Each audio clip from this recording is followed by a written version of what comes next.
If you're a woodworker like me, you've probably watched a ton of Matthew Peech's videos. He's an awesome builder and very entertaining. Watching him always gets me so motivated to go out and build something. I'll think about what supplies I need, plan how to go about it, and maybe even schedule some time to build it. But then by the time I end up ready to make something, I start finding enough excuses to not do it.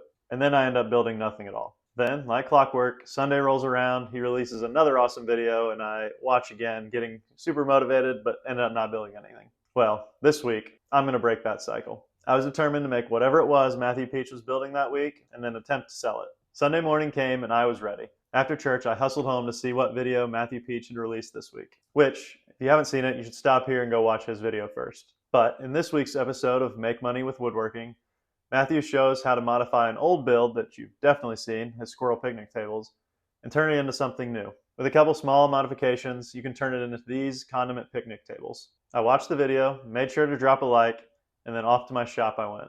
I started by just building one unit.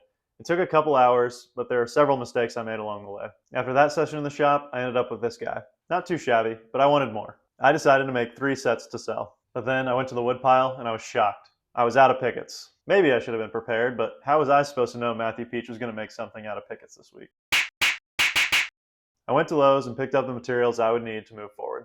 This ended up costing me around $35 for everything I needed.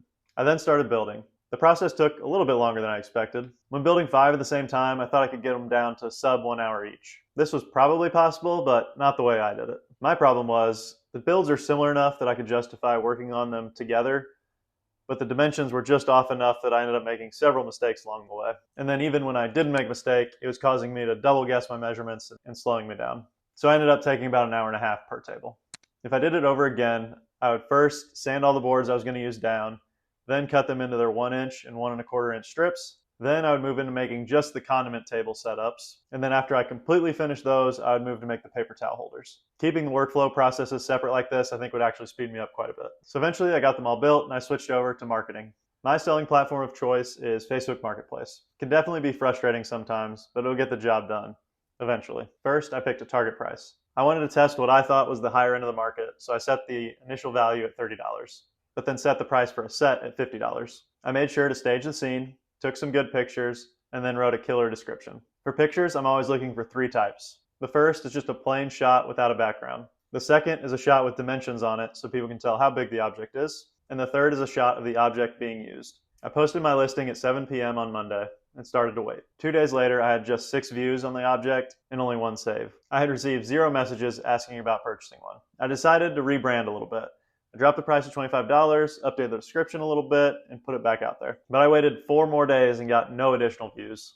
I'm not exactly sure what happened here, but I think it's a combination of 2 things. The first is the general weather conditions. I'm in the Indianapolis area in early March, so the weather doesn't exactly exude cookouts in summer. We've had a couple of warm days, but I think these would sell a lot better, so we move into spring in the next few weeks. And the second thing, I think, is bad marketing. Sometimes you can think you have a great plan in marketing, but then it just doesn't resonate with your potential customer. Taking good pictures and creating a good listing is a skill that can be improved over time. So I'm going to continue making some small modifications to my listing and see if anything turns around. So that was my experience so far, building and trying to sell these. I'm going to keep trying as we get closer to warmer weather, so be sure to check the pinned comment to see any updates. I'd love to hear any experiences you've had with selling these or similar items in the comments. If you enjoy woodworking, make sure you are subscribed to Matthew Peech. He's got an awesome channel, is an absolute legend. Then consider subscribing here as well. Thank you so much for watching, and I'll catch you in the next one.